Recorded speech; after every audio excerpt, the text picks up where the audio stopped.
Combative Sports Advisory Board meeting. I'm Dr. Wayne Lee, and we'll start off with a roll call. Start off with myself. President Mike Bata, Manuel Gonzalez. Here. Kerry Hatley. Here. Mick Maynard. Chris Reed. Here. Dr. Schramm. Here. Blaine Sybil is not here. Randolph Taylor Here. is also present. Okay. Based on the numbers, we have a quorum, so we can proceed with the meeting. Let me certify the quorum date. Today is the 24th of March, 2017. Okay. Well, just as a side note for the members on the committee to remember your cell phones, and since this is a televised meeting, to make sure you're not doing cell phone activity, because that can be a avenue of questioning if people watching have some questions about some things going on during the meeting. We've done the roll call certification. We'll start with the approval of minutes. If you look on the screen, review the minutes.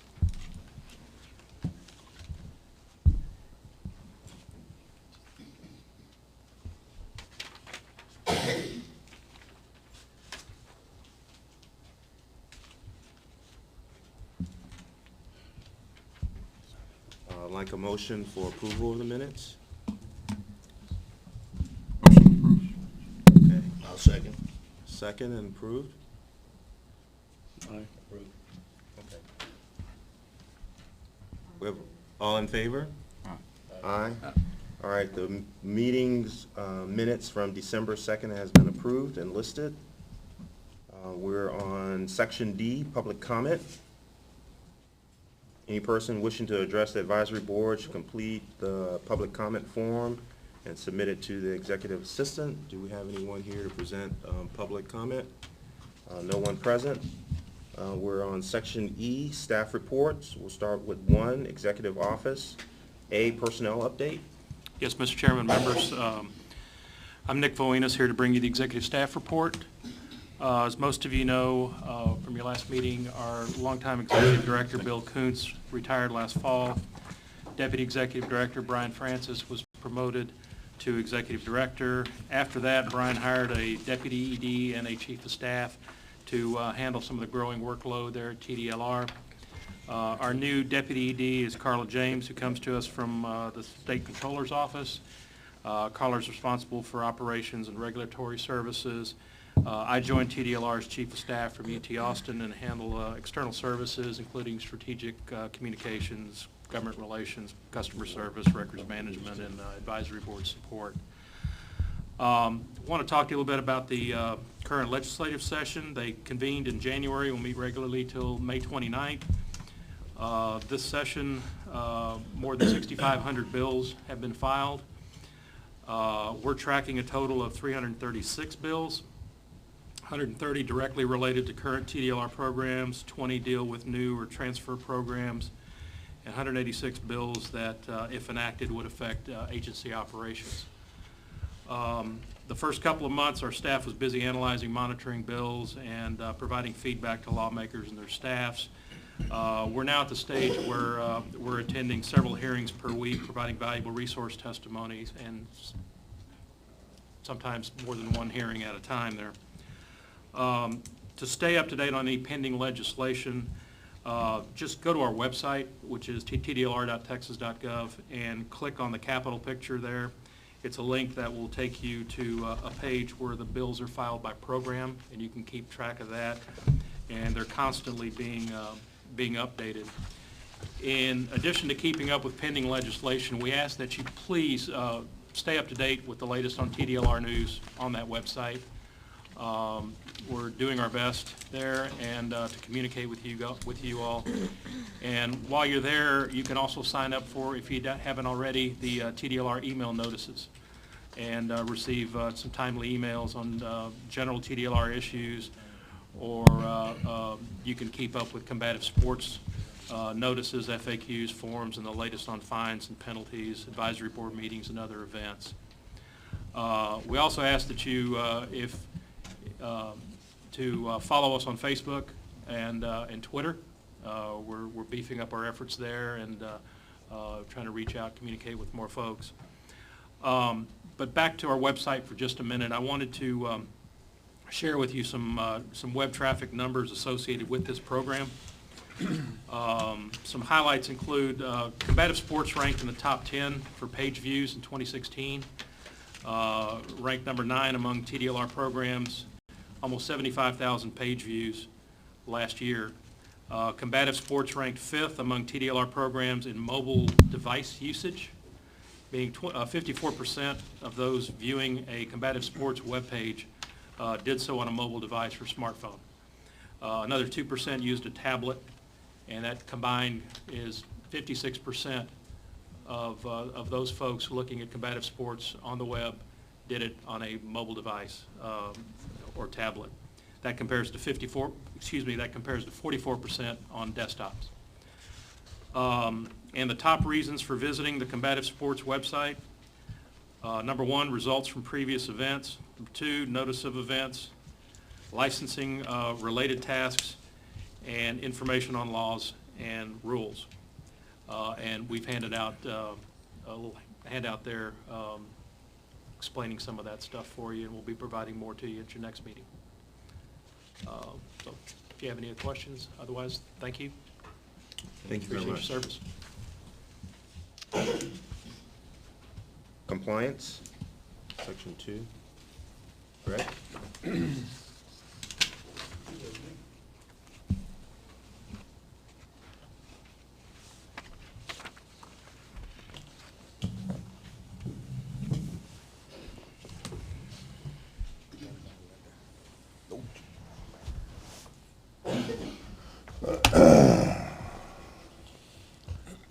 Good morning, members. I'm Greg Alvarez, the Combative Sports Manager. And here's some of our notes since the last meeting. What has happened on our statistics. Combative Sports statistics are compiled from December 1st, our last meeting, till now. We've had 12 amateur events. We finally got one amputee amateur event in just last week. 11 pro boxing, 5 combo. It's pro MMA and pro boxing together, and MMA professional 7, and no Muay Thai events. Our numbers from the December of 15 to March of 16, we had 44 total events compared to this last update was 36. Amateur bouts, 13. So we went down 1. Amputee boxing, 0. We went up 1. Boxing, 22. We went down 11. A big hit that we're taking in boxing right now is a lot of this TV fights that we're having with a out-of-state promoter. He has really cut back and just focusing on bigger fights. And a lot of them are happening on Indian reservations as well as bigger markets. And we've been trying to get them to come to Texas. So we got different things working in the works I'm going to discuss here in a little bit to bring some of them events. Combo events, 2. MMA stayed the same at 7, and 0 for Muay Thai again. Now, there could be some Muay Thai events because we've had some MMA shows that would put 1 Muay Thai fight. So if it was over half, then it would be considered a combo, which would be MMA Muay Thai. So it just falls under MMA. Some of the projects we've been working on is this past July, me and some of the staff went to the ABC, the Association of Boxing Commissions meeting. It was in Las Vegas this year, and one of the things that they voted for were new rules changes for the overall MMA rules, the unified rules for the MMA, and they were proposed at the meeting, and here's some of the definitions that the way it reads. Now, here in Texas, we cannot adopt these rules unless we have a rules change to agree with these, and this is going to be y'all's specialty, whether y'all want to take these out or go with the recommendation that the ABC came out with. Okay, some of the proposed rules for the new rules at the ABC were, the elbows, to just eliminate them, the elbows would be legal instead of not legal. All elbow strikes are gonna be legal to strike, because one of the biggest concerns was going from 12 o'clock to 6 o'clock. They said, they had 2 doctors who spoke on it in Vegas, and some MMA experts, a lot of ex-fighters and promoters put in their 2 cents in also, saying that this wouldn't do enough damage as to a side elbow or, whatever kind of elbow it's gonna be. So that was one of the changes they want to make. Another one was heel kicks to the kidney. And in our rules, it says strikes of any kind. And if you look just right below that part, it says the unified rules we're using now.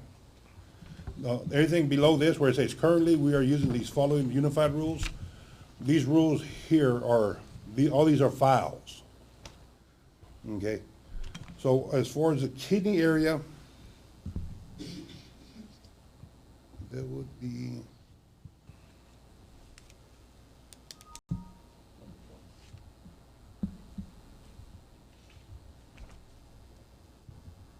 don't see it. It'll be numbered. Oh, it's on the other page, 25, there you go. Kick into the kidney with the heel. They're explaining that, it's where they don't get enough leverage on a heel kick to the kidney, where they're laying down to do enough damage.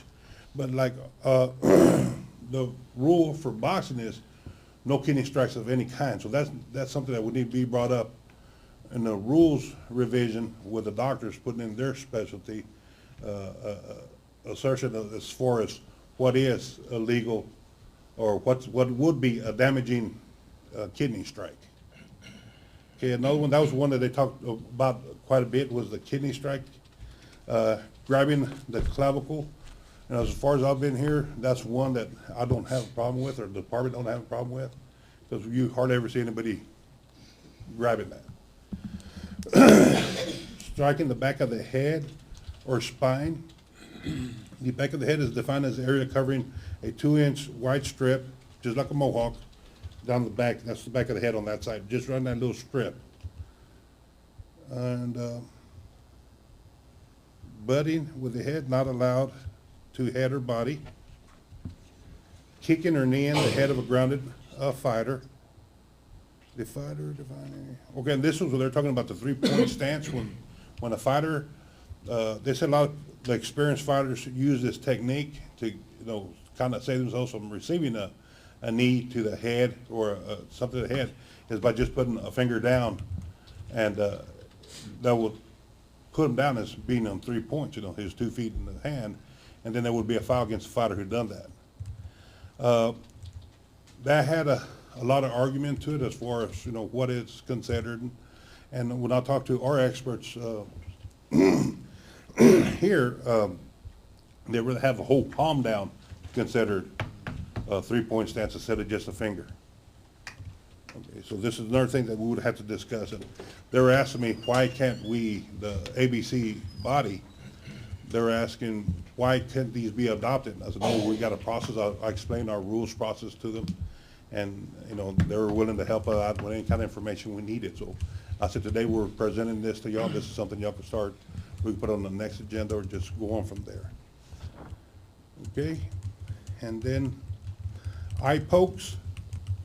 That was just basically where people lead in with their hand coming in. And we already got the rules called eye gouging. So I would think that would cover that part, that itself. So some of these here would, the way our rules are written, kind of cover them, except for like the kidney strikes, the 3-point stance, and striking the back of the head. Okay? And one thing I got to add that's not in here is on increasing some of our events that are coming up, is one of our promoters, Richard Schaefer. He used to be with Golden Boy Promotions. He's the one who got him started. He's got his own company called Ringstar Promotions. They're licensed in Texas now, and they've been getting some of these big events. They've been co-promoting with other promoters. and he's trying to get down to Texas. But one of the things he called me the other day, well, just 2 days ago, and one of the TV networks has approached him about doing a boxing series out of prisons. He says California's on board already. They want to have a fight here in one of the Texas prisons, as well as one in Florida, one in New York, and they mentioned another state. I'm not quite sure what that state was. But we're going to start looking into it. As far as one of our staff had 10 years with the prison board. He worked with the prison system, and he got, I don't want to say connections, but he knows people who would talk to, because they had to change over there in personnel too. They're a little bit more open-minded, because he said 2 years ago, that they wouldn't have done it. So they might be more open-minded, because they want to follow, I guess, prisoners who were boxers who were in there. No prisoners would be fighting, it would be just outside fighters. But they want to follow them, like, you know, when you get out, you're going to want to do this again. They want to make a story about it. So it's going to be a series, and that should be, add a lot more of attention to Texas boxing, as far as what we're doing here in Texas to make the sport grow. Any questions? I'd like to comment, Kerry Hadley. And I don't know if this is the proper time, Dr. Lee, but I would think it's extremely important that we put this on our agenda to go over these rules. Several different states have already adopted the rules, and it's causing a lot of confusion. And I think, you know, with the medical board, I spent 3 hours in Kansas at a school where they're showing why they adopted kidney kicks as well. You can throw a 90-mile-an-hour roundhouse kick to the kidney, but you can't lay on your back and tap the kidneys with your heels. You know, I mean, things like that went in great detail of why they adopted it. But is this a time? I would like to propose that we put it on our next agenda, if at all possible, or propose a work group to really research. Mr. Chairman, if I may, to assist in that discussion, I think that the work group idea is a way to go with this, so that the work group could actually meet, go through the existing rules, compare it to the unified rules that are being proposed at the ABC level, and bring you back to the next meeting a proposed rule that adopts or incorporates what we think is sufficient, and which will then give you the opportunity to supplement if we made a mistake. Thank you. Okay. Which of the existing, Wayne Lee, which of the existing work groups would this fall under? Let me call Jim Erickson, the assistant program manager.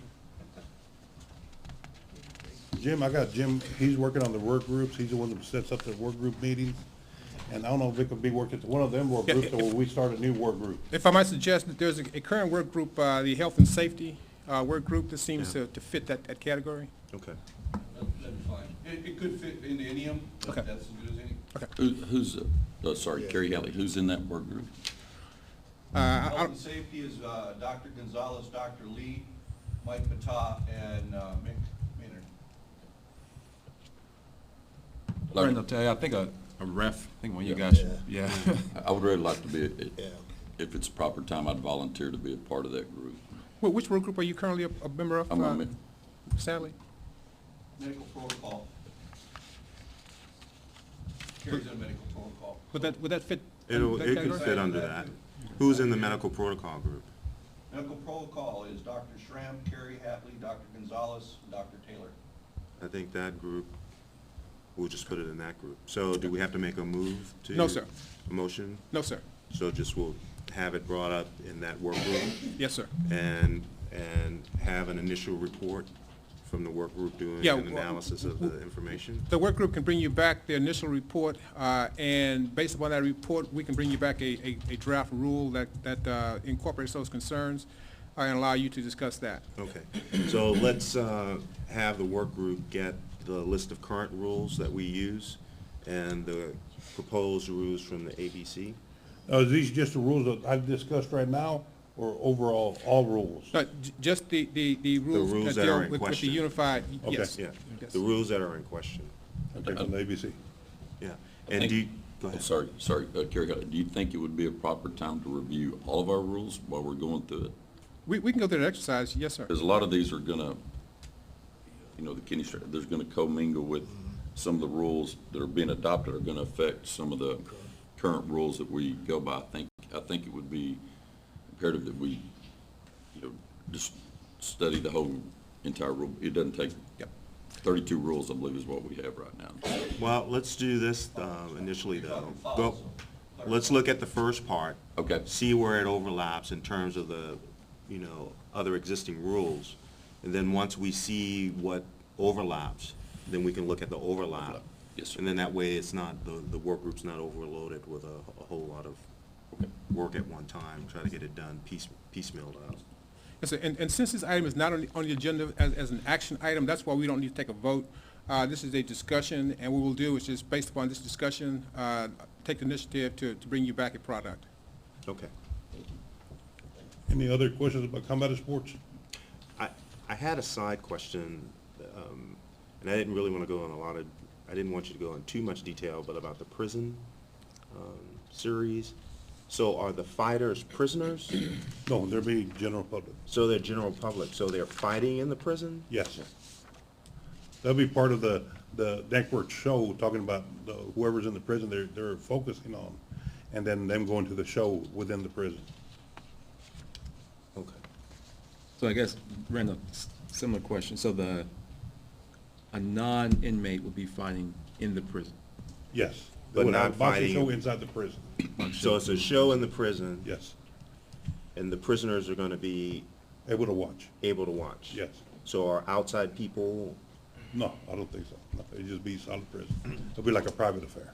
The purpose of this is to, I guess, the guys that have It's a been new TV fighting series. is to get them out and go into boxing, I suppose. so is that the point? Yes. Okay. Pretty similar to the Fort Hood, how you had to Yeah, clear like when in Fort everybody. Hood, outside public, it was just all soldiers. Right. So this is gonna be, but that's why when the UFC promotional came in to Fort Hood, it was all, they tried to get most that were veterans or like Tim Kennedy and them to fight on that card, because it was all military, and then it was just military personnel that got to see the fight. Okay. So this will be, except other than not having, prisoners fighting, they're gonna have, regular people from that area. And, there's a couple of prisons that were mentioned. One was in the Beaumont area that would probably is a minimum security prison. They gotta be It wouldn't be no, Yeah, that no was. hardcore. yeah, we it wouldn't be don't- no hardcore prison, it would be Right. the So- minimum security. Sounds like, Randolph Taylor, it sounds like it'll be an opportunity to bridge remediation, right? So they go in, they serve the time, and then we link up them on the outside with an outlet to prevent them from returning, so they. Yes. Okay. And one more question. Yes, sir. You mentioned that a boxing promoter, have we had any new MMA promoters, or how's that looking? On the licensing, the licensing personnel will mention how many new promoters there are. Okay. For me personally, MMA, what that I've interviewed since our last meeting, I think it's been 5 MMA and 2 boxing. And, a lot of them were from the same area. The 2 new locations that came in was Amarillo. Two new promoters up in Amarillo, and that's been the longest drought as far as any combative sports going on in the state. Has been Amarillo area. I agree with that. Okay, thank you. Any other questions from the committee? Thank you very much, Greg. Thank you, gentlemen. We're on subsection 3, I'm sorry, section 3, enforcement.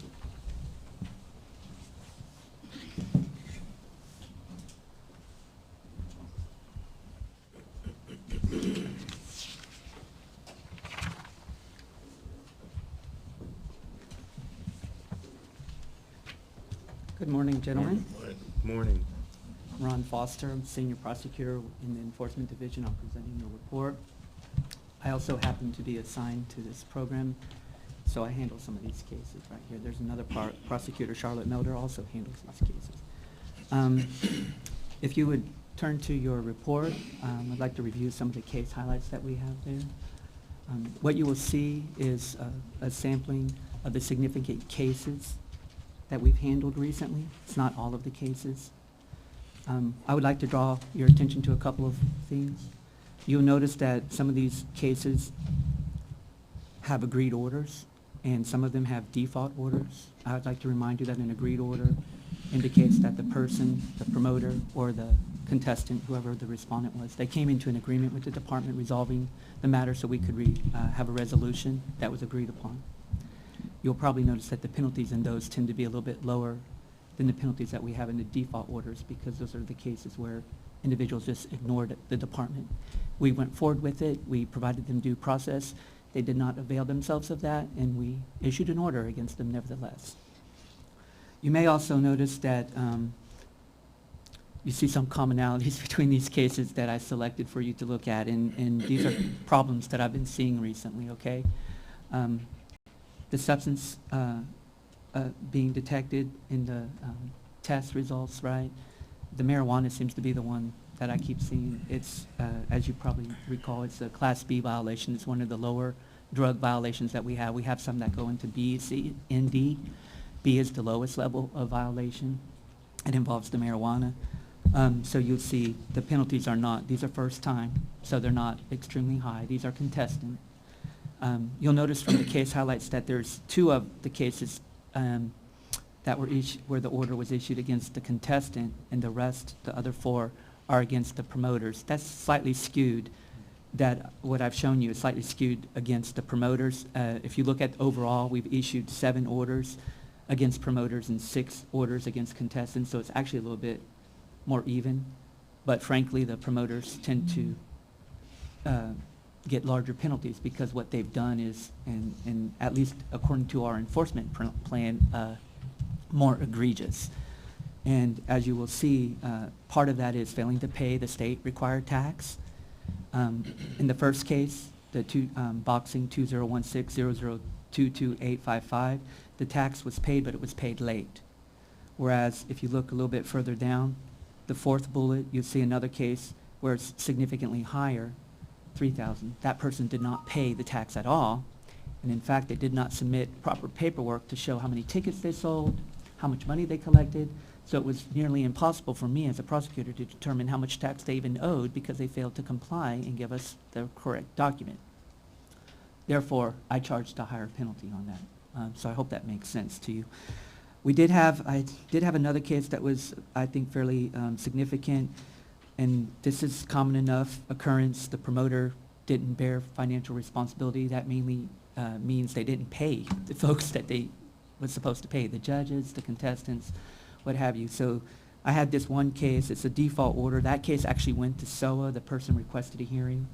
I scheduled it for the State Office of Administrative Hearings. The person didn't want to show up and actually argue it with me. So what we did is we went ahead and defaulted them through the court and then through our agency. So they did have due process, but they just didn't show up. I assessed that penalty. Frankly, again, I think that's pretty serious. I also made a mistake in there. If you read that paragraph, that's the 5th bullet point. The last sentence I put, promoter did pay. It should say didn't pay. That was my mistake when I drafted that, so please be aware of that. The last case, I think, was significant too. You had the failure to pay the state tax, but you also had the failure to obtain the medical insurance. And that's why there were 2 different Class C violations that resulted in a pretty hefty penalty, which I think was appropriate in this situation. If you don't have the medical insurance, if somebody gets hurt, then there's no liability there for the promoter unless they go through a civil court. Whereas if something happens and they have the medical insurance, they should have immediate coverage. So I think it's significant when they don't have that, and that's a pretty high penalty.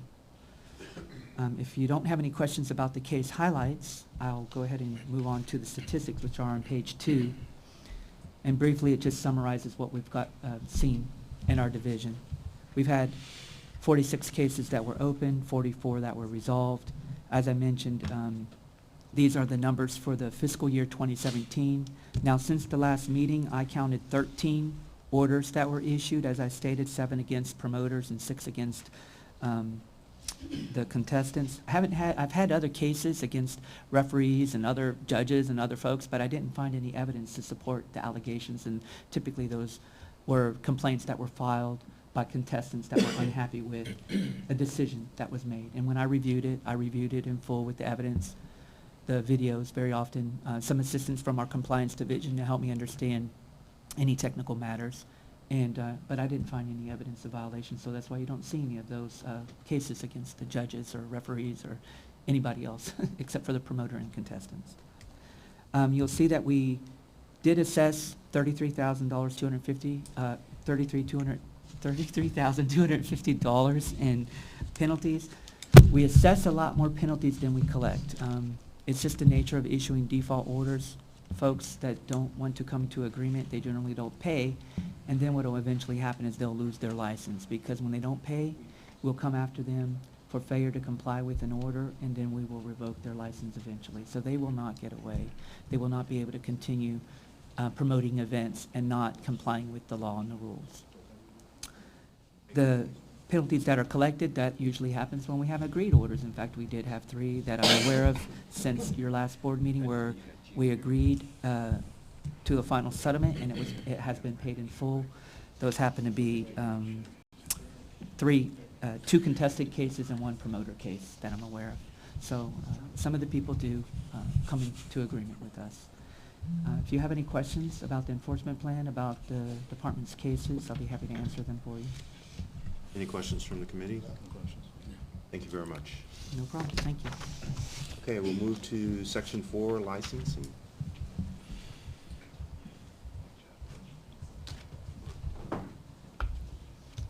Good morning, Chairman and board members.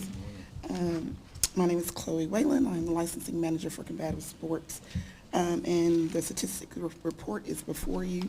I also want to advise you that this program has been in an old database, and we have, as of effective March 1st, gone live into a new database, and so we are super excited about the new database, and everything is starting to run a little bit more smoothly. I want to publicly thank some people that have worked really diligently and hard on this project and finally made it happen. And those are our project manager, which is Kenny Wright, our programmers, Lisa Mendoza Lopez, Eloy Gonzalez, Eva Lynn, James Corral, and most of all, the best for last, my team, the safety regulators, who did some really hard testing to make sure that this project could be converted, and so they did an exceptional job. Well, thank you and your group on switching over to the new database. That concludes my report. That's it? That's it. Okay.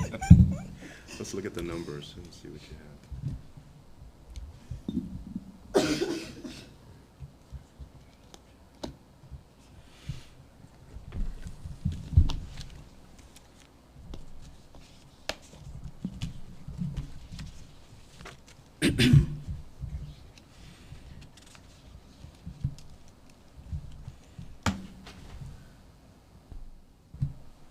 One quick question. Probably should ask her. Like when we issue a new promoter's license, they go through interview process. Yes, sir. Matchmaker, manager, all that, that's just more or less applied for and research. New matchmakers, we ask for them to come in for interview because they do a lot of the stuff for the promoter. We've got to make sure that they know what the process is. Another question with the renewed license for the participants. Is that like, For the contestants? for the contestants, I'm sorry. How does that calculate? Like, if I have a license that I got today, it's good for a year, so it renews on to today of next year, Mhm. right? Because I was just looking at the numbers. Okay. So it's always going to be fluid, basically. Okay. Is that the same with the promoters? Yes, sir. It's a So yeah, year. the license are good for a year. Okay. Any other questions from the committee? All right, thank you so much. You're welcome. All right, we're now to section F, work group committee, work group reports, and we'll start with the medical protocols work group.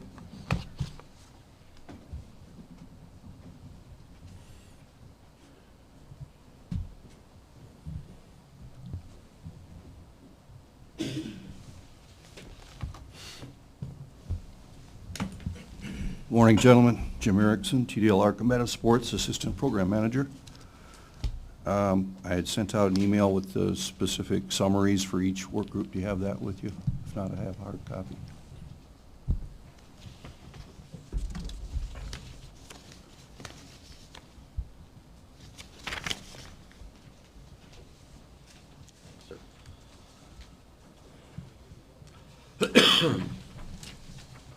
Thank you so much. Jim, I'll do that. You got enough copies? Okay.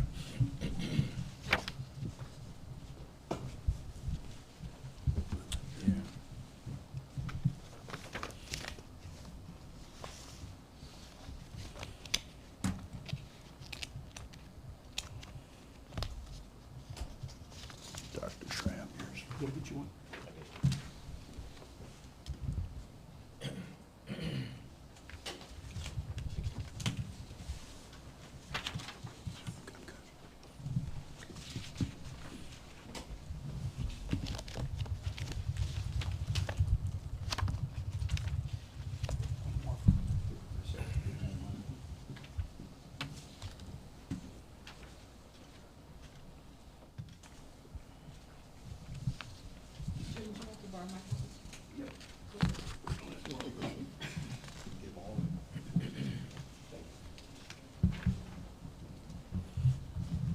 Okay, we'll start out with the medical protocol work group.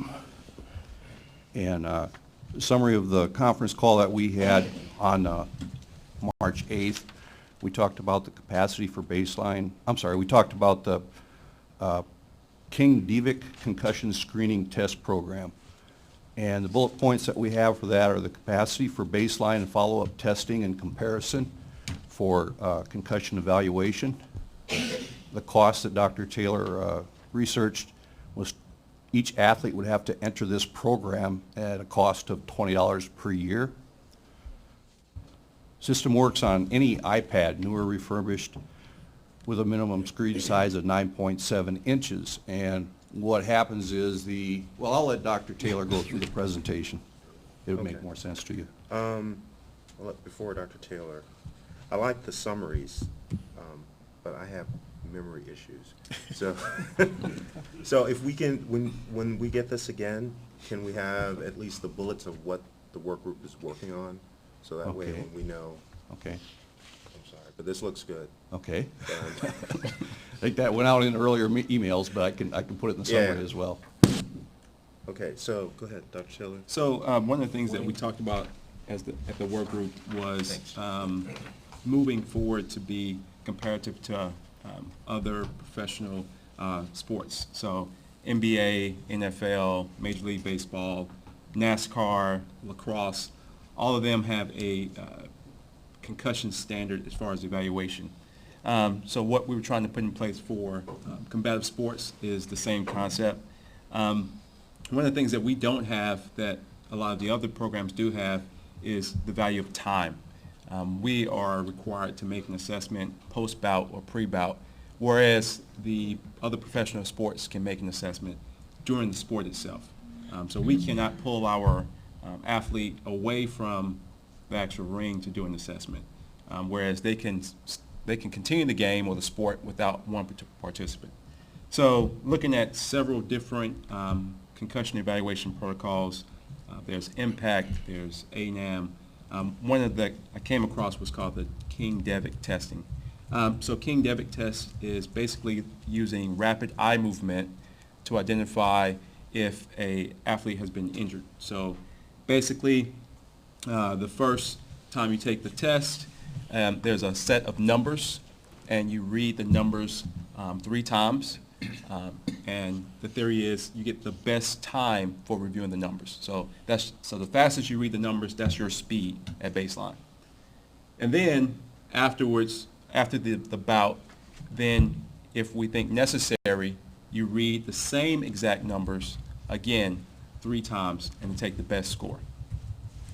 So based off of that time frame, it helps you identify if there's an issue or if this combative may have a concussion. So the slides I have here, I don't know if you guys can see them there. So I'll go through real quick. Is it basically I asked them to put together a something specifically for us. So Combative test is validated by the Mayo Clinic. It can be used by physicians, coaches, athletic trainers. Next slide. Next slide. Athletes are 3 times more likely to have a concussion in combative sports or any sports which involves trauma. Multiple concussions have been associated with prolonged recovery and multiple systems.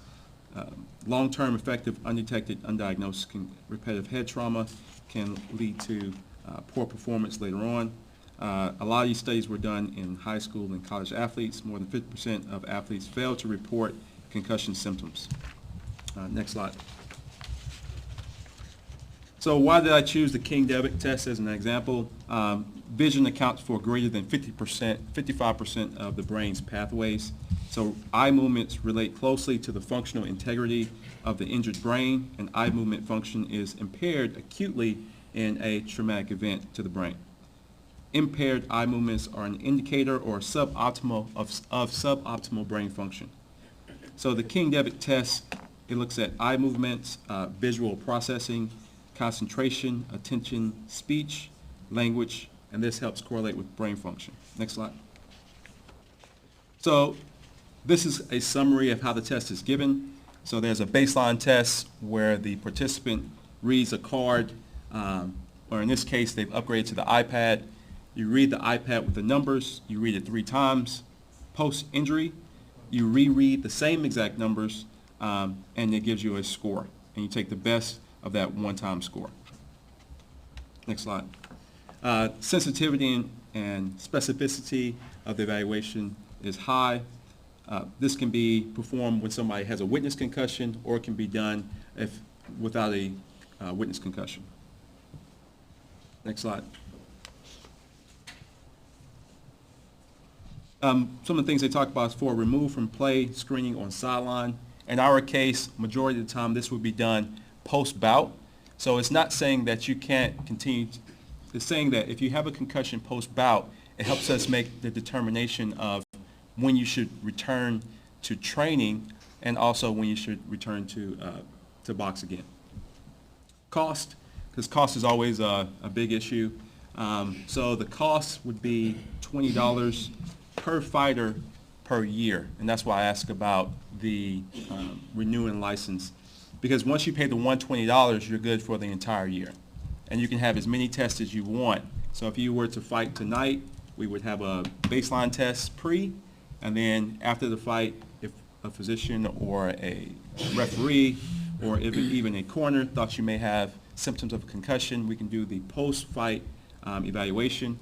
And then we can continue to do post-fight evaluations throughout the entire year without additional charge. And then the next slide. This is just some of the institutions that are currently using the Combative as a tool as far as evaluating their athletes for concussion. Next slide. Next slide. And this is just some resources. Again, it's been evaluated by the Mayo Clinic, which is pretty solid researcher in regard to concussions. Next slide. In Nevada, they're also doing something similar with a, I think it's called COG3 testing. And then there was a recent company that's doing something similar with rapid eye movement at one of the events in New Jersey that just passed to see how rapid eye movement would assist in identifying individuals with concussions.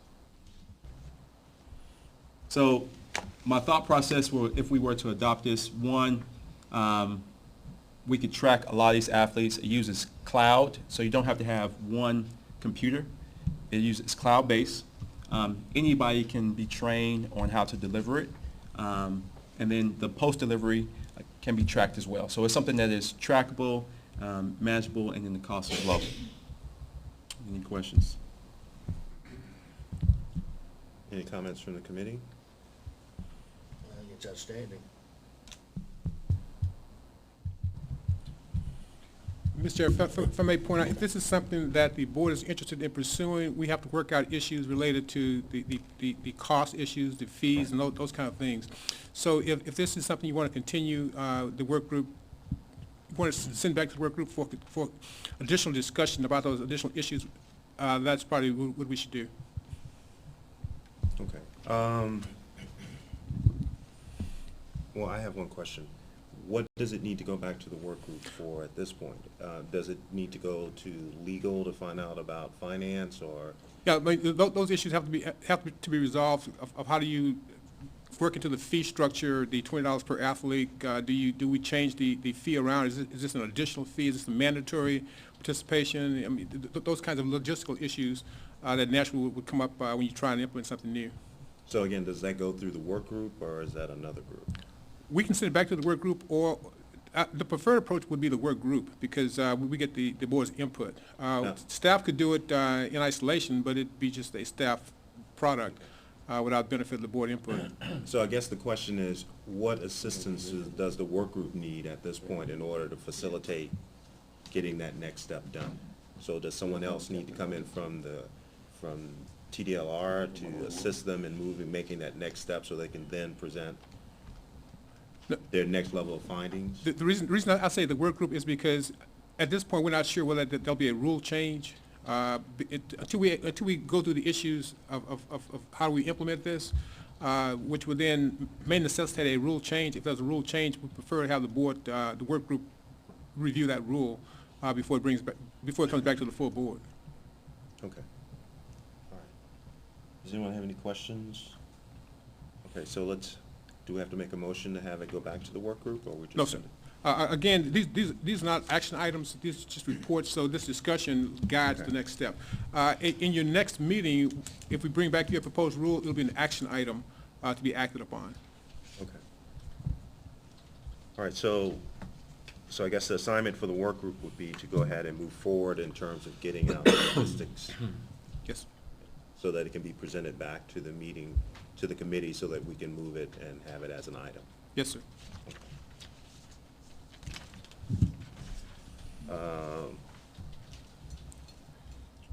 Now, where are we with the review and modification of the medical forms? All we had to do was basically format them to the final product and move them through our division, then up to Brian's office and executive for approval. I wanted to bring them and have you all look at them to see that they were exactly what you wanted. There's one question I had. We kind of had two opinions of what we wanted on the.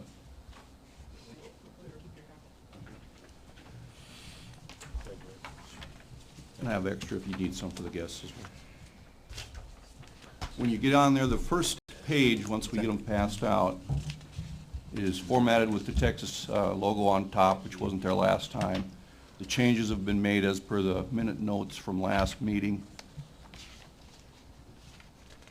And they're in somewhat of a chronological order, whereas the first form that the contestant would be dealing with is a physician's licensing exam for their yearly exam, and that's on the first page. And if you just want to do a quick perusal of that, it has all the changes that we mentioned last time.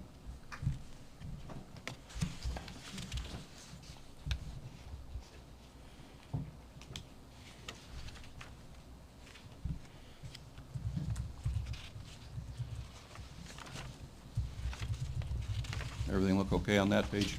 Yes. The next, the one I had a question about was the next two pages, the eye exam. We had talked about having the addition of the actual tonometry measurements and clarifying that for the physicians by putting an actual MMHG on there. And also we ran the normal and abnormal checklist to the right. But we'd also, I remember someone else mentioning leaving the additional lines in there. So the first page is the form without the lines. The second has the lines for exterior, anterior exam, fundi, so on. Which one do you prefer? We'll discard the other.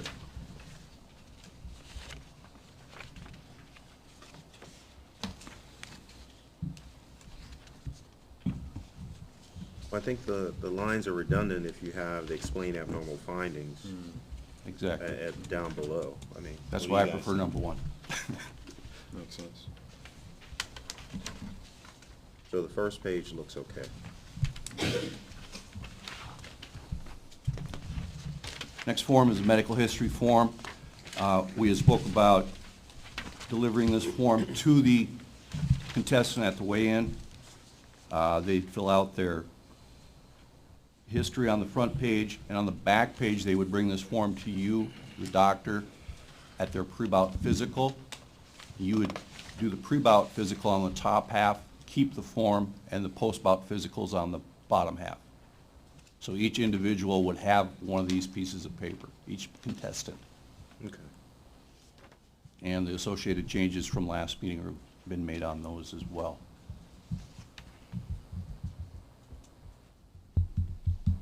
Okay. Any comments on this form from the committee?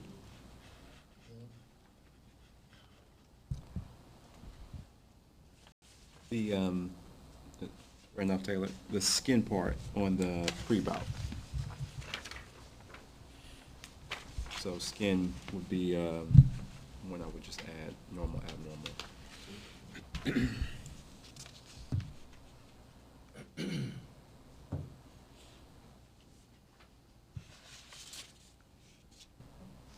Or skin? That's what I would want to add.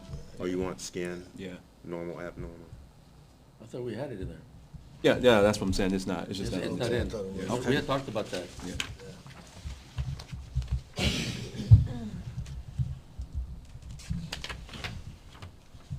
So we need skin on the pre and post-bout form. Any other changes?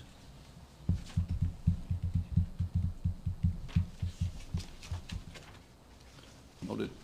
Next one is the medical team inspection for pre-bout inspection of the facility and medical team. And the chief addition to this one from the last version you saw would have been the line that says lead ringside physician as assigned by TDLR.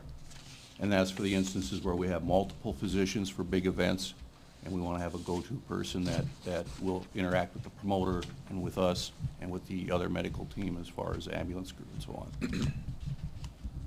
Okay. Okay? The last one is the ringside physician's qualifications availability form. And we had some additions that Dr. Schramm suggested on that as far as reviewing malpractice carrier information and so on. Okay? The last page is the post-bout concussion handout that we workshopped last meeting that we had. We took some of the words like shall and must to suggested and may and things like that. One question that one of my coworkers had was, do we want to just have this as a generic, and by the way, we're getting it translated, so it'll be Spanish on the back. Do we want to have this as a generic handout without Texas Department of Licensing and Regulation on top? He was curious if there would be any repercussion if there was a lingering problem, and they said, well, this is the handout, we followed it, and we still had issues. Charles? Yeah, Charles? Let's, My general position on issues like this is that if we put it out, then we should own it, and that there is no reason to kind of separate ourselves from material that we produce. So that answer would be you're fine with the way it is? Yes, sir. To be handed out? Yes. My understanding is, okay. But again, these form, They have to go up through Lee and then correct. to That's what I was about to Brian's say. office. Subject to a review by the executive director, I think I would stand by what I said. Okay. Okay. Okay. Any other questions on the forms? Thank you for picking up that submission, Dr. Taylor, on the skin. We'll put that in there before we pass it on. So question at this point, minus the basic editing, can we proceed in having the form, voting on the form, and then having it? No, sir. Again, this is not an action item. It's more of a report. The final decision about whether or not to put the form out comes from the executive director. And to be repetitive, but you'll notice the agenda, these are just reports, as generalized discussion, and we will, based on this discussion, take the next step to bring back to you an action item. So when we go through these, we basically say, so then do I say this is completed to be presented the next time for the next step? That's, yes, sir, you can. Okay. All right. So do we agree as a committee that there are no further changes needed to be done to these forms? But again. Can't say that? Yeah, there's not an Okay. agreement. If there are Okay. questions or concerns, you can articulate those questions, concerns, and based upon your discussion, we will take the next step. Okay, so as a committee, we're agreeing that we can take the next step on the form. Can't agree. Oh, Can't agree on that? No concerns. I'm No sorry. concern. Are there any questions or concerns? Put them forward and it'll be considered at the next meeting. Yeah, Okay. and let me take a step back, because I just looked at the agenda. It does say recommendation, so you can't make a recommendation. I'm sorry. They can't agree, though. They can make recommendations. But I would avoid, I'm sorry, this is Mike Ersman, as chairman with TLR. I would avoid saying that the committee agrees, because that means that there's a consensus and a vote being taken, which is not on the agenda. So Okay. just put forth recommendations, and it'll be brought back at the next meeting for an actual vote. It'll be an agenda item to take action. Okay. So the forms will be moved for the next meeting as an agenda item for vote? That's it? The forms are a little bit tricky. The reason I say this, they're tricky is because the executive director approves the forms. What we'll do is present these forms to management, and we'll bring you back their feedback, their approval. If there's something they want to see changed, then we'll make those changes, and give you an update as to that process. But I would say go ahead and put forth any recommendations that you have. Okay.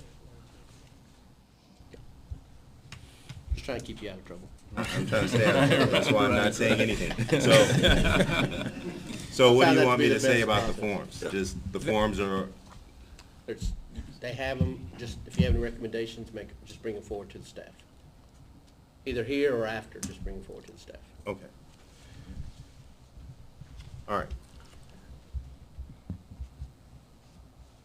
Lead physician responsibilities. Cover that item. Where's that? Leads physician responsibility. That was still under medical protocol work group as a bullet point. I don't think we narrowed this, I don't think we went through to see exactly what the responsibilities would be. Okay. We can take the action back. Okay. Yeah. All right, good. So then that would complete the summary from the medical protocol group, work group? I believe they also discussed the suggested standard charge for suturing. Okay. Work group discussed the standard charge for on-site suturing at boxing and MMA events. Considering suture kits and additional time required for the procedure, the group suggested a flat rate of $300 for each contestant sutured on-site. The question was raised regarding whether or not suturing of this type is covered by each individual doctor's malpractice insurance.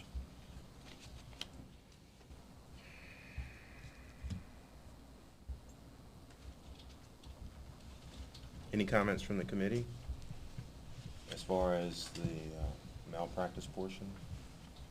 No comments? Okay. I think, we just have to be sure that the doctor that's gonna suture is covered. And the only other thing that needs to be added is that, do we need a consent at the time of the suturing? That's a good question. Yep, and to piggyback on that question, is it assumed that they consent for us to provide care ringside?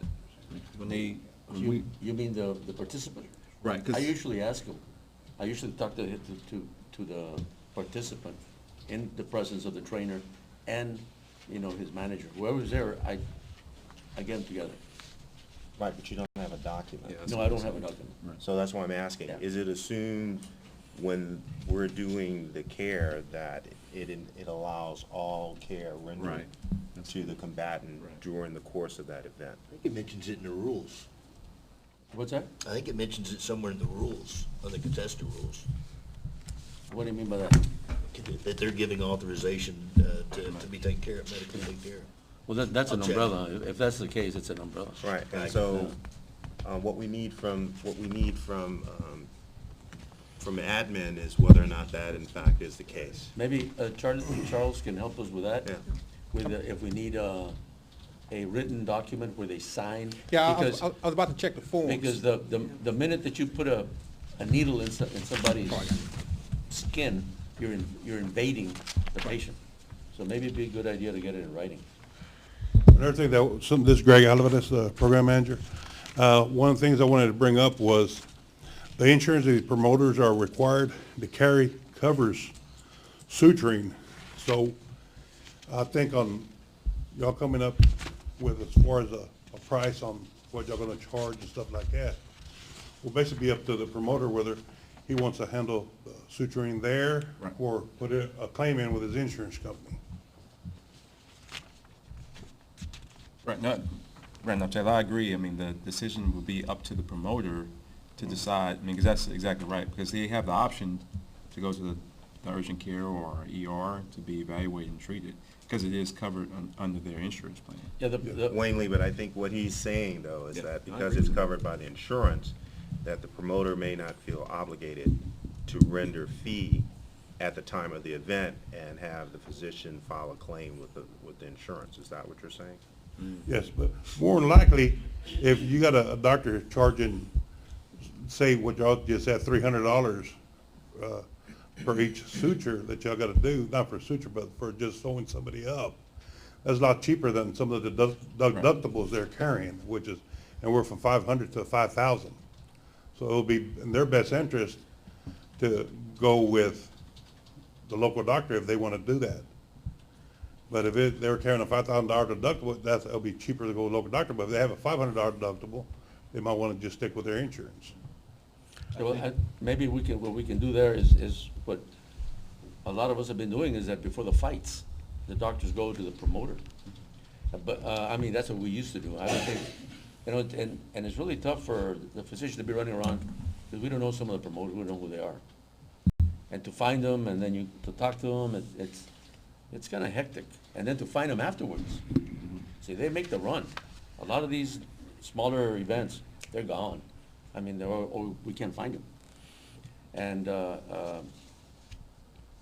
but I agree 100% that before the event, whatever event it is, the promoter has to be on board.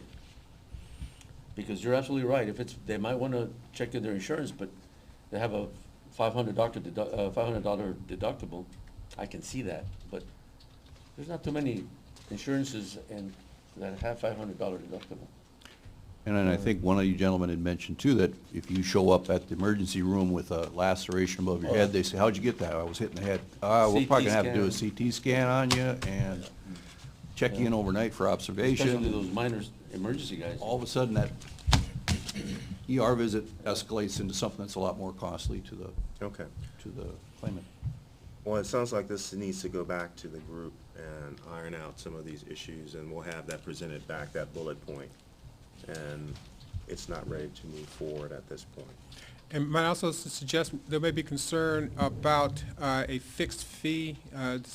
It may run afoul of better, lack of a better term, air quotes, price fixing. So we want to kind of stay clear of the locking in on specific what to charge. And there's just, not to say that we can't, but just to be careful about how we approach that issue. I guess the reason that the fixed air quotes was taken to eliminate, to make a standard, I guess, so that there's no surprises when a laceration occurs. Now, everybody knows what a standard would be. That way it doesn't wax and wane, it's kind of fixed. Yeah, and I think that there's a way to articulate the standard without a specific dollar figure attached to it. Because I think the objective is to put in place a fee that is less than the deductible that the promoter would otherwise have to pay. So if we can work with that concept, we can get there. Okay. One of the things that we were mentioning I'm sorry, at the meeting, is that, prior to the event, I think that, the state should make the promoter know that they have that option. Right. Because it's very difficult for me to be talking money or, Right. or talking for another doctor that wants to suture, to go and try to hassle. I'm not in that business. I don't think any of us are. It sounds as You know? if this is the direction that we want to go, then we need to work out a procedure to get it into the workflow. Now, Okay. what he was saying is also very, we're just saying, a laceration is laceration. Well, a laceration is not a laceration. Some of these are stellate. There's a star burst, and you have to repair those. You take them to your RR, that's, you're talking $3,000 or $4,000 or more, and some of the stellate, and we're doing it for, basically for chicken feed. I'm doing it for the fighters, and they have to understand that. So some of them are really easy, but a lot of these, especially in MMA and these elbows and stuff, they're stellate, and these things are, they got 4 different angles and so on and so forth. You have to kind of put the puzzle together. So that's, and that's something that promoters don't really see or care about. But it sounds as if this is something that can be dealt with up front as the event is being put together. It should be at the very front. Yeah, so that promoters know up front as they're putting their package together what it's going to, the total cost, because it's a cost issue as well. Okay. Dr. Brown? No comment. Anything else out of the medical protocol work group? There was a discussion about a seminar that had been done in the past in terms of training, so you might want to have that discussion if you still think it's relevant. Yeah, Randolph Taylor, I know in the past, Dr. Lee, you led some training seminars for physicians that were interested. And I know Kerry went to a seminar where it was both physicians, referees there to communicate so that everybody was on the same page. And it allows, again, to standardize the care amongst us that participate to protect the fighters within Texas. It helps us all be on the same page, so can we all kind of know what we're looking for when we're trying to take care of these fighters. And we've done it, I know I participated in one that you led in the past. It was successful. I think we had a pretty good turnout. I think doing that again may help bring some new physicians to the realm and also make a standard of education purposes. Dr. Lee had one comment. Jim, just to clarify the consent, I would definitely like to know if the consent for suture is implied in the existing rules or if we need some sort of express consent. Got it.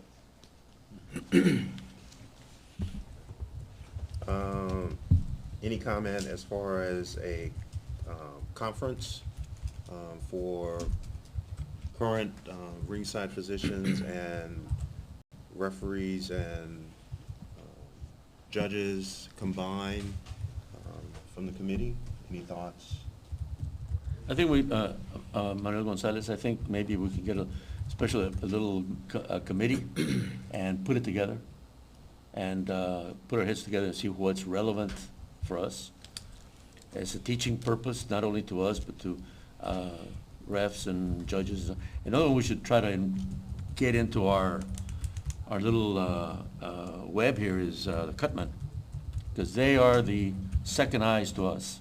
And I think we have to be very diligent in trying to get some of the cutmen around the state to come to this lecture and/or also get maybe certified in ATLS, Advanced Training Life Support, because these are the guys that are seeing the patient, seeing the fighter every round, and they're right there. And if they have an idea of what they're doing medically and seeing something that's going on, they are our eyes. They can tell the trainer, hey, something's wrong here. The trainers, they want the guy to keep going to the 21st round, but I think maybe we could incorporate the cutman. Okay, I think at that point, what we're talking about is another committee that can be placed in one of the work groups. And since that's already in the medical protocol work group, we can put that as an additional item for some discussion, and then that way we keep it in the group. Okay. Keep it in the family. Keep it in the group, and then that way, we can look at projected dates with a reasonable time and then start working toward dates in terms of making certain guidelines and going from there. Okay. Any other questions? Any other comments? One comment on that, Kerry Hadley. I think also too, we can research and share where there already is. Jimmy, like we talked about, an Oklahoma group has a training set up and they're bringing in Stitch, they're bringing in John McCarthy, they're bringing in, certain doctors. And I think one thing that we thought about too is hearing views of other physicians. We all work together here into, what is the outside doing? What are they doing? Are they doing anything that makes it better? So I know there's a training coming up with the Bellator event in conjunction in Oklahoma, and maybe we can send that out to the group or to Greg and them, and they can distribute it if anybody wants to attend. I know it's going to be open, very minimal charge. They have a sponsor group that's actually paying for it, and so maybe we share that information as well, or we look into it further. Well, on that note, I think that is some interest that can be placed on the TDLR website, especially like the any events that add for additional training for physicians, cut men, or any other things that are available outside of the state. So I think that should be made aware to the people who participate with the fighters, just like listing the Association of Ringside Physicians meeting that they have yearly, and the Association of Boxing Commissioners, because there's a medical subcommittee with that as well that goes on. That physicians are able to participate, so that if they're knowing about it, then they can plan in their schedule in terms of taking time out to try to go to that. And if we get that on a regular schedule, maybe we can work on other avenues in terms of sending maybe someone from the committee or something like that. But that's down the line. Okay. All right. Industry.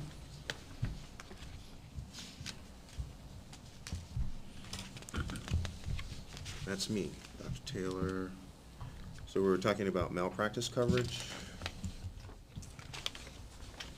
Yeah, we, Randolph Taylor, we talked about the malpractice and options and avenues. A couple of things that came across.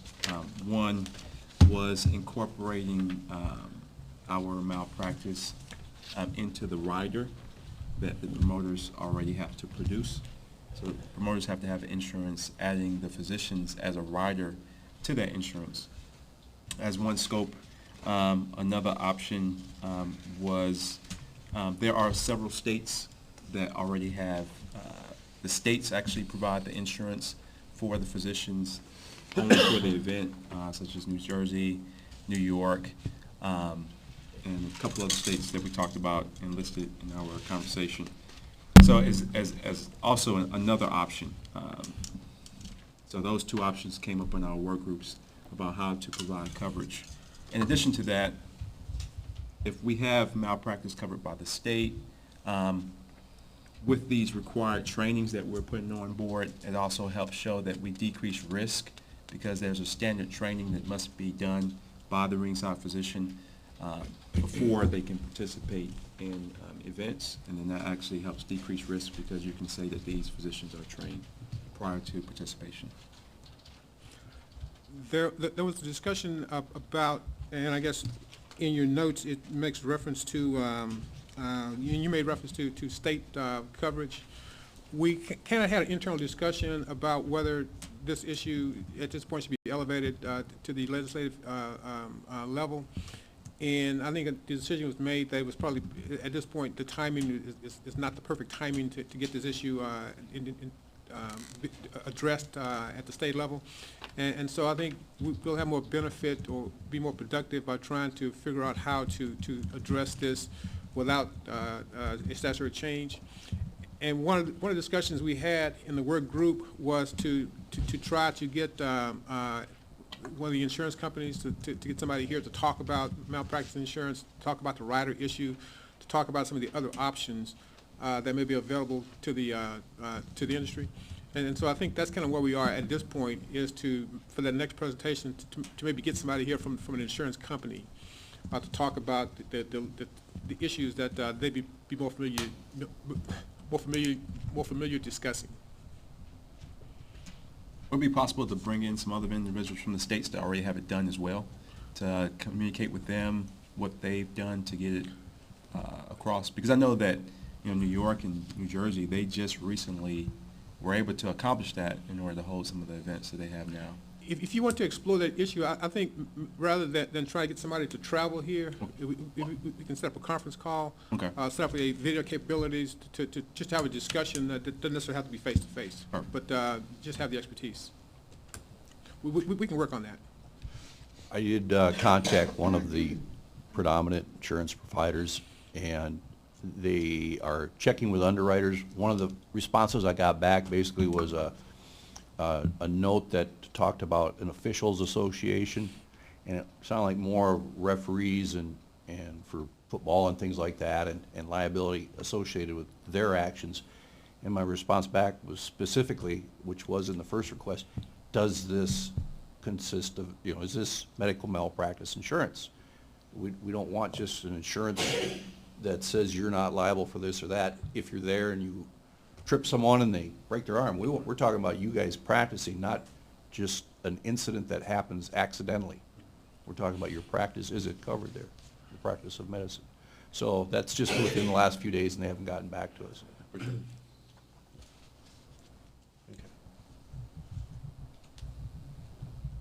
Anything else?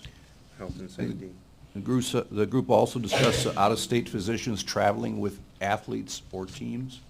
So if you have a specific athlete that comes in to fight on a mega event, and or an athlete or a doctor that comes with a team, let's say UFC brings a doctor. Dr. Taylor, I think you said that right now they're not allowed to practice unless they are currently licensed in Texas, correct? Right, yeah, from what I understand, if you are extrapolating out for professional sports like football, if you are the physician for the football team, you can provide care, but you can't administer drugs and things like that. That's one of the rules. And that was the concern here, is going back to the laceration issue.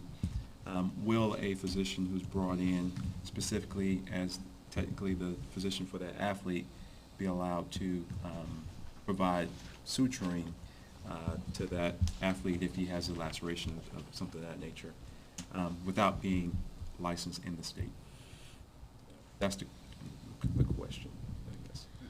That's the question, Dr. Taylor, and this issue has come up, I guess, multiple times with promoters who actually travel with their own physician, and we have taken positions at those events. They've approached us in one aspect or another. I guess seeking permission to do that, and the position has always been that we cannot authorize a physician to practice medicine in Texas, and that those are issues for the medical board. Okay. The last little note on the back there also noted that I sent out Maryland and Oklahoma's statutes on malpractice. Those should have come to you all by email, all of you that are on the group. Okay. Thank you very much.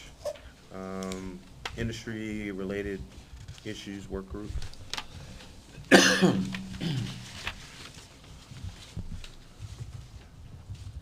That was industry. The next one would be health and safety. Health and safety, sorry.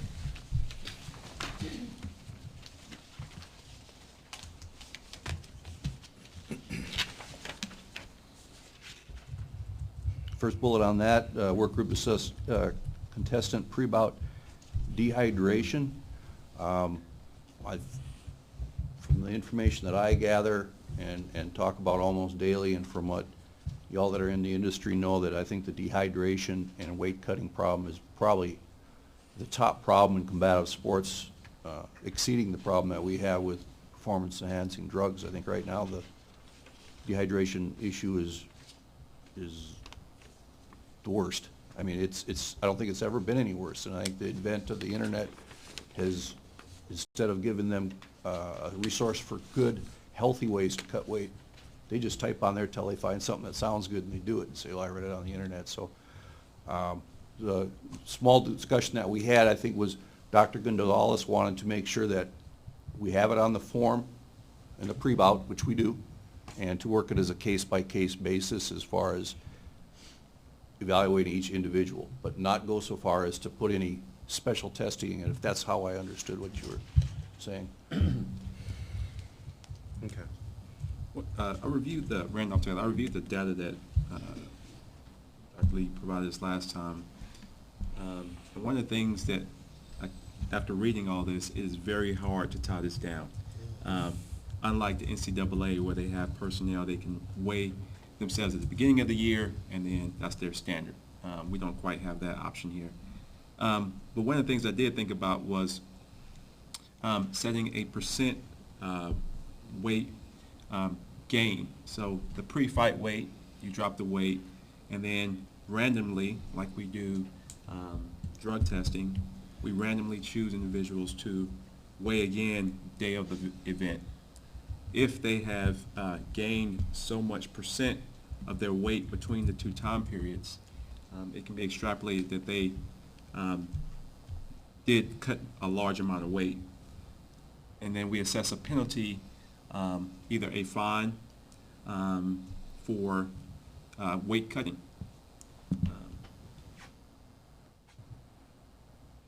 I think there are other jurisdictions, states and tribal commissions that are discussing that, having a second day weigh-in actually for everyone, and having a, a slip scale, a percentage, so that if you're a 105-pounder, you can gain X amount of pounds if you're a 160-pounder.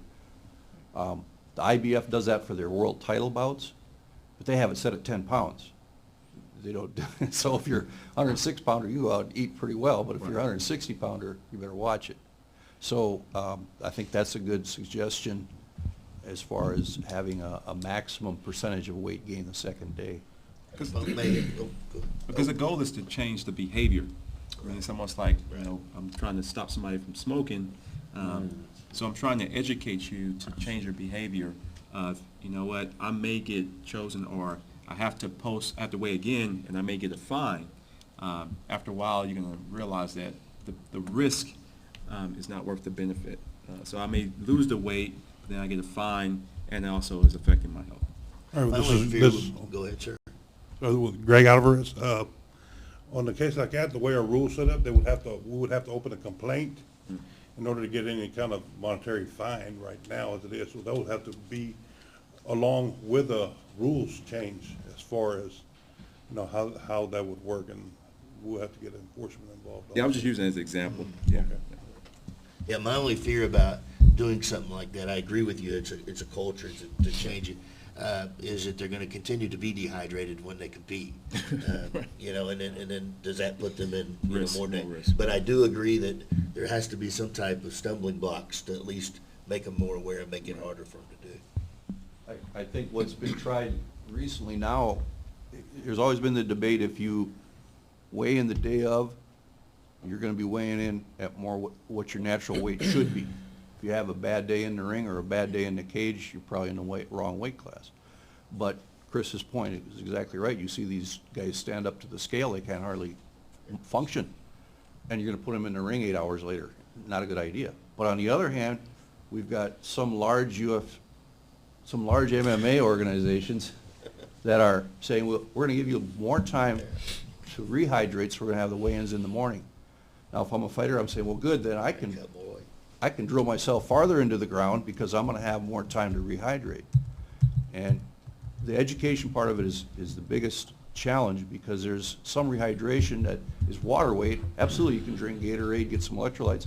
There's other rehydration or hydration that has to do with muscle sugars that takes up to 72 hours. So depending on how far they stripped their body down and at what time they did that, they're going to always try to find a way about it, to get around it. So I don't know what our education tool is going to be, if it's going to be a fine or a suspension or what it is to get this. I think, Dr. Taylor, you said it best, is if one of the biggest stars in each sport would come out and say, we're doing this all wrong. Oh, Nick Lentz said it. I almost killed myself twice.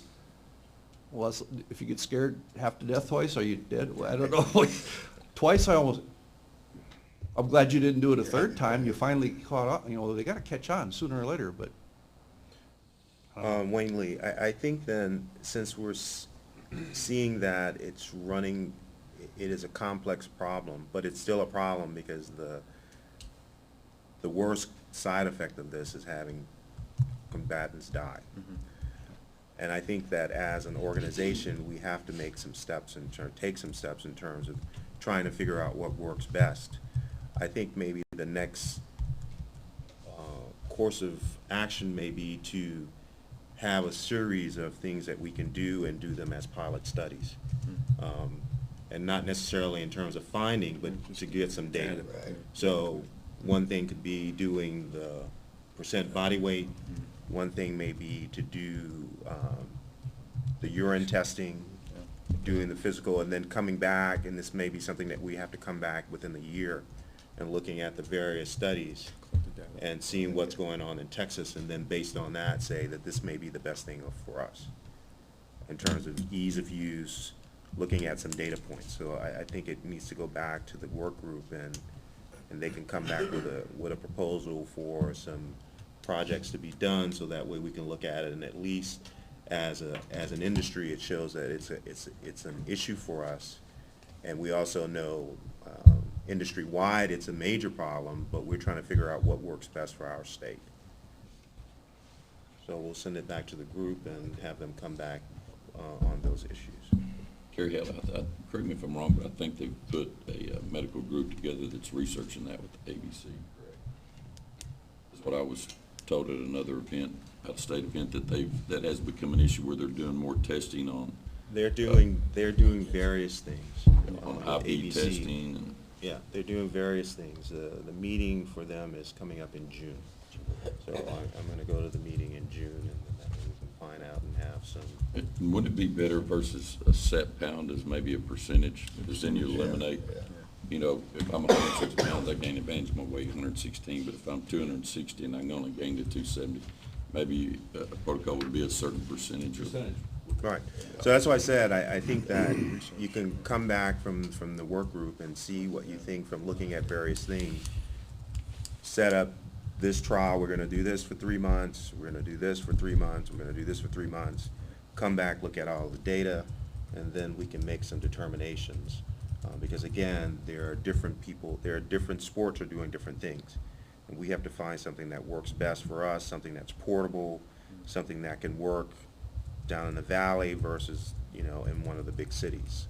So we have to see what will best suit the state of Texas. Greg, I read one of the rules that we have in place already is you can disqualify them. If there's signs of dehydration, instead of just looking at a fine or a suspension, if you disqualify them, that really sends out more of a strong signal to everybody who's trying to lose weight, and they'll really take it more seriously whether they're going to fight or not. Wayne Lee, I agree with that, but as we all know, officially and unofficially, that works well with a little event. It's difficult when you have someone that's on a major pay-per-view or Showtime event, if they're the star or the lead fight, that happens with them, that you're going to cancel a fight. So, I mean, if we're going to do that, you need to have some data, and you need to have some things behind you that when you cancel that event, we're canceling it based on, this is what we do in Texas, this is the data that works, that shows that this is going to be the case, so that when we have people that are coming against that, we can stand up on it, as opposed to saying, we just examined them, where's your urine, we didn't do it, what's your percent body weight, we don't have it, and then we can't get the mega events to come back, so. The thing is that right now, I don't think in the literature there's any evidence-based percentage of rehydration. You know, if you look in the literature, you're not gonna find any of that. Right, but I'm just saying, but at the same time, I'm saying is we have to be able to, I think it would be best for us, because we have so many events, that we can do that. And the way to do that is to do pilots, and then we can say, we're doing this based on looking at various things that we've done. We don't have to necessarily follow what everyone else is doing. We can at least show we've gone through this process, and based on the process that we've gone through, we're either gonna do nothing, or we're gonna do one of these other things that we discussed earlier on. The problem is that we don't know the percentage, so. Well, that's what I'm saying, we do, So we we're gonna- look at it, we So review it, and we see. Basically, we're, you know, well, I agree with that, something should be done, but we have to have a endpoint percentage, or add at least evidence-based. Because just saying, well, we have to do something and see how much you gain, you don't gain, we're shooting in the dark. Well, we do have actually some data, because if you look at the NCAA wrestling, we can use their data to extrapolate across to ours. But what we're saying is, we're just collecting data and then analyze it, and then we can compare it to a bigger standard like NCAA wrestling. But, you know, again, NCAA is not pro. And, you know, NCAA, they're very controlled, these guys. And Right. you know that. Right. I mean, these guys are very controlled. Now, we're dealing with a non-controlled environment here. Right, Because so we that, have- I'm sorry, Wayne Lee, and that's why we're saying that we don't want to apply such a rigid Right. standard That's right. on them, and that's why we want to look at what they're doing, modify it, do it as a trial, see if that works, see what our fallout is, look at what they do for NFL, if that's what we're going to use, modify it, see how it works, and then come back and look at those variances and see which one would work best, if any, for what we want to do for the state of Texas. Mr. Chair, All right. if I may, those reference made to considerations related to financial interest of promoters, the showtime, the televised events, and I just want to say for the record that the discussions and the decisions made by this board are based upon health and safety concerns of the contestants, and not the financial gains of the promoter. This Just is for the Wayne record. Lee, that was an inappropriate statement that was made and No, I'm just clarifying the record. on the record. I would say that was a lawyer speaking also. Okay. Covered all the work groups. We're at section G. There were a couple other items on that. Okay, I'm sorry. Work group discussed vision exams. There was a question whether it should be moving forward that both the ophthalmologist and optometrist would be accepted, and that was recommended that we go ahead and accept it as it is now. We were asked to discuss the physicians giving a skill level assessment as a possible reason for disqualification or suspension of a contestant. And the work group said that they would like to see TDLR consider any input that they give, like this guy just doesn't look like he's catching on or whatever, but not to be able, on their own as a physician, to say, this guy's skill isn't there and he shouldn't fight anymore. Because you may have a doctor that comes in that is not familiar with a sport, or the guy might be having an off day or whatever it is, and to disqualify him on that basis of skill is kind of a touchy thing. So right now, what the doctors had said and what the committee members had said was that or the work group, I should say, let's continue to give that information to us as TDLR, and we can sure take it under advisement and look at it when we approve that if we decide to approve that next bout for that contestant. Does that sound about how we had? Chris Reed, one of the things we had talked about that was too, not just from a medical standpoint, but from the referees and the judges, to have a process to be able to, we see some of these guys that are week after week, and they really have no business being in there. We're afraid you're gonna get hurt. And you're right, though, I mean, sometimes, judging them on one contest wouldn't be right, but we get to know some of these, and it puts us in a bad spot. And a good example is you two do some officiating out of state. You may have seen guys that we've never even seen before Right. yet. And they come into our first fight in Texas and they see, he did good, he's usually not that good, or he didn't do so well, he's usually better. So, yeah, any input would be appreciated.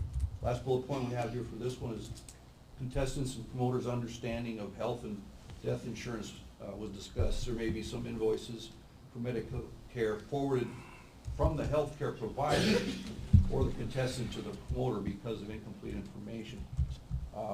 Mike would talk about the fact that he's getting these invoices and he's paying them, and he said, I don't know how good my insurance is. And I said, why are you paying him?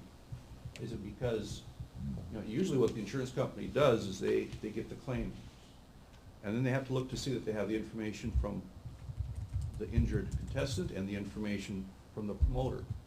And then they forward that claim to the insurance company. Well, if they don't get one or the other, they send out a couple notices and say, hey, we need you to fill out this part of the claim.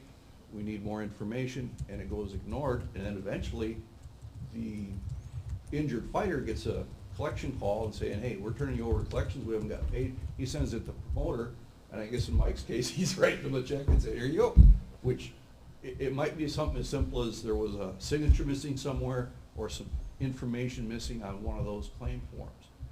And so Mike was going to check, go back in his records and check and see why he paid those. Because he didn't really seem to know, he was just kind of sounding like he was signing the check. So there might be some claims that are being turned back to the promoter because he's the policyholder, when really it might have been something as simple as the fighter filling in a number that wasn't legible or something. So that was the discussion made on that. And I know that the major insurance provider that we work with, they'll even call us and say, do you have a current phone number or address for this contestant, because we're not getting any response, mail's coming back, whatever. So I know, but they have a finite time. They gotta close that case out. At the time they close it out, the hospital's not gonna get any money.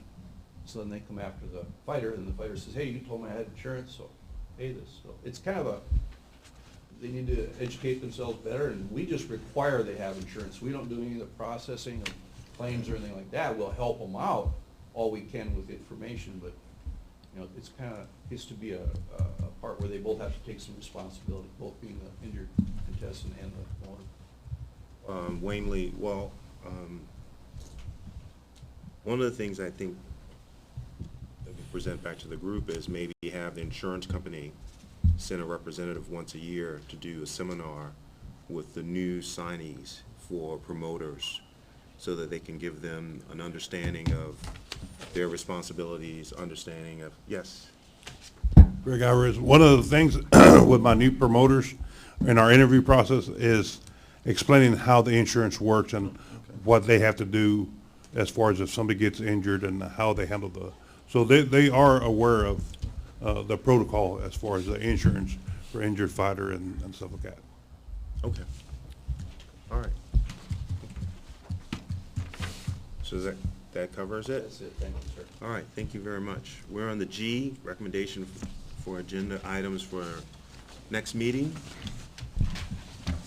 I got one. Kerry Hale, I'd like to ask these guys here, or with, TDLR, is there anything you would want us to put on the agenda? I think we're always kind of sitting, but I would like to open up to y'all. Is there something we need to discuss or research or put a group together on, or? Well, Lee has something right now. Mr. Chairman, I'm Lee Parham with the Compliance Division. One issue that I think we need to find a work group to work on, or however we want to do it, is when it comes to drug testing, the thresholds, whether it be marijuana, cocaine, whatever, but mainly marijuana, because we're getting a lot of positive results. And I would like to take into consideration like USADA or WADA or some of the other groups, and kind of do a comparison with what we're testing for, and we've got a pretty low threshold, and what USADA has. So that's one issue that I would like to talk about and research. I think that's a good. Okay. And for the record. So you want it?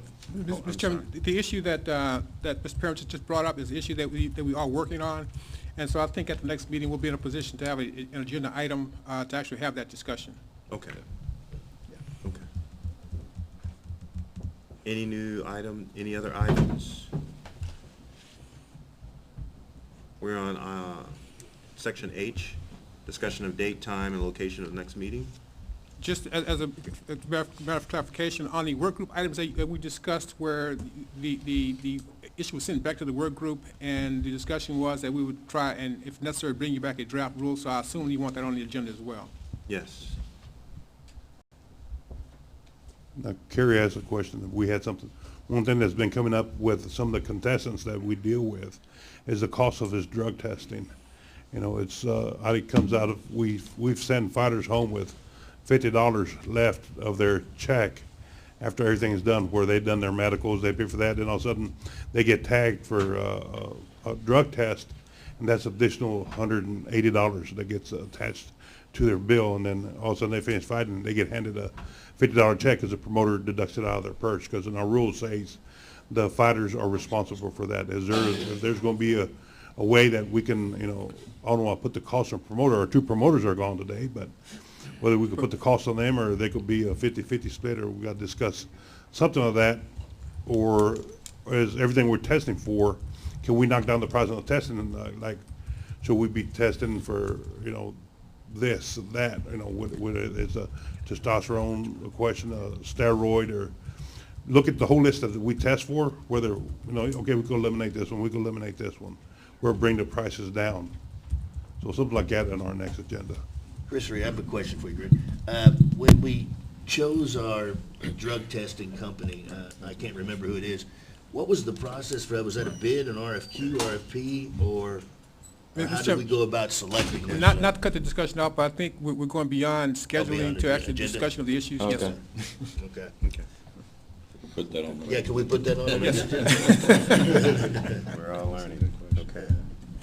We'll add that as an agenda item for next week. So I And think we- we were on date, time, and location. Yes, sir. Yes, sir. Mr. Chairman, George Ferry, Director of Compliance, speaking to you. We've got a couple of dates. Let me just offer these two dates for you and see what y'all think. Friday, July 28th, or Friday, August 4th. Is that, either one of those dates work for y'all? July, July 28th or August 4th? July works July better? 28th to me. Either one of them work for me.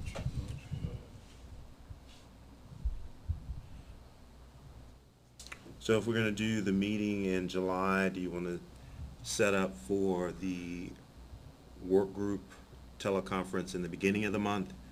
And if there's a low attendance, by doing it early in the month, you can set it for the second week? Yeah, we don't have to set the work group meetings today. We can do that later. So, but we could do that. If that's your desire, we can pursue that schedule. If I may suggest, some of these work groups, there was discussion about inviting other folk to participate. So we may want to start this process earlier to make sure that we have time to accommodate people's schedules. And so if you set the work groups, the next meeting for July, then we'll start working on this a lot sooner. Okay. All right.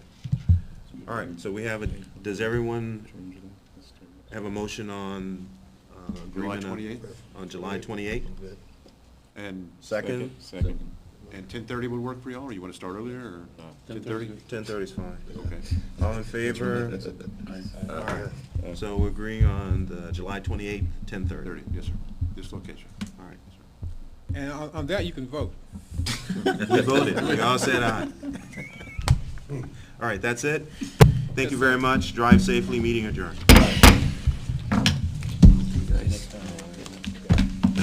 We'll see you tonight, man.